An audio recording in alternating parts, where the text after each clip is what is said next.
ஒரு மனிதனுடைய சரீரம் ஆரோக்கியமா இருக்கணும்னா அவனுடைய மன வலிமையும் நல்லா இருக்கணும். அவனுடைய சைக்கலாஜிக்கல் ஹெல்த் ரொம்ப நல்லா இருந்துச்சுன்னா அவங்களுடைய பிசிக்கல் ஹெல்த்தும் நல்லா இருக்கும். அகத்தின் அழகு முகத்தில் தெரியும்னு சொல்லுவாங்க. ஸோ இருதயத்துல சுத்தமாகவும் சமாதானமும் சந்தோஷமாகவும் இருந்தா அது நம்மளோட ஃபேஸை பார்க்கும் போதே தெரியும். நிறைய பேரை பார்த்தா வயசே கண்டுபிடிக்க முடியாது. அவங்க பார்க்கறதுக்கு ரொம்ப கம்மி வயசு உள்ளவங்க மாதிரி இருப்பாங்க. ஒரிஜினல் ஏஜ் கேட்டா அதிகமா இருக்கும். பைபிள்ல கூட அப்படி ஒரு கேரக்டர் யோசுவால சொல்லப்பட்டிருக்குது. காலேப் என்று ஒரு மனிதர் சொல்லுகிறார், என் தேவனாகிய கர்த்தர் என்னை உயிரோடே காத்தார். இஸ்ரவேலர் வனாந்திரத்தில் சஞ்சரிக்கையில் கர்த்தர் அந்த வார்த்தையை மோசையோட சொல்லி, இப்பொழுது 45 வருஷமாயிற்று. இதோ இன்று நான் 85 வயதுள்ளவன்.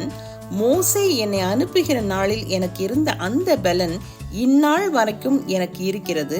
யுத்தத்திற்கு போக்கும் வரத்துமாய் இருக்கிறதற்கு அப்பொழுது எனக்கு இருந்த பலன் இப்போதும் எனக்கு இருக்கிறது. அவர் சொல்றாரு, எனக்கு நான் 85 வயதுலயும் எனக்கு 40 வயதோட பலன் இருக்குது அப்படின்னு சொல்றாரு. கரெக்டா பாதிக்கு பாதி. அப்போ அவ்வளோ ஸ்ட்ரென்த் இருக்குது, அவ்வளோ என்னுடைய மன வலிமை இருக்குது, மன தைரியம் இருக்குது அப்படின்னு சொல்றாரு. அது எப்படி பாசிபிள் அப்படின்னு சொன்னா, தேவனோடு கூட சஞ்சரிக்கிற ஒரு வாழ்க்கை, அனுதினமும் அதிகாலையில் எழுந்து ஜெபித்து கடவுளோடு கூட இணைந்து வாழ்கிற ஒரு வாழ்க்கை, இயற்கையோடு கூட இசைந்து வாழ்கிற ஒரு அன்பான ஆரோக்கியமான வாழ்க்கை நம்முடைய வாழ்க்கையுடைய ஸ்டாண்டர்டை டெஃபினட்டா ரைஸ் பண்ணும். வசனம் சொல்லுது, நீதிமான் பனையை போல செழித்து லீபனோனில் உள்ள கேதுருவை போல வளருவான். கர்த்தருடைய ஆலயத்திலே நாட்டப்பட்டவர்கள் எங்கள் தேவனுடைய பிரகாரங்களில் செழித்திருப்பார்கள். கர்த்தர் உத்தமர் என்றும் என் கண்மலையாகி அவரிடத்தில் அநீதி இல்லை என்றும் விளங்க பண்ணும்படி அவர்கள் முதிர் வயதிலும் கனி தந்து புஷ்டியும் பசுமையுமாய் இருப்பார்கள். நீடித்த நாட்களால் அவனை திருப்தியாக்கி என் ரட்சிப்பை அவனுக்கு காண்பிப்பேன்.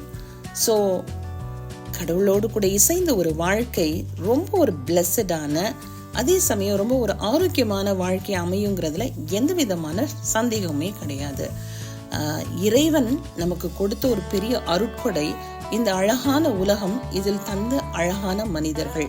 இவர்கள் எல்லாரோடும் நம்ம அன்போடும் சமாதானத்தோடும் வாழும் பொழுது தேவன் மேல் நம்ம வைத்திருக்கிற பற்றுறுதி விசுவாசம், இதுல நம்ம ஸ்ட்ராங்கா இருக்கும் பொழுது நம்மளுடைய லைஃப் ஸ்பேன் டெஃபினட்டா ரொம்ப சூப்பரா இன்க்ரீஸ் ஆகுங்கிறதுல எந்த விதமான மாற்று கருத்துமே இல்லை.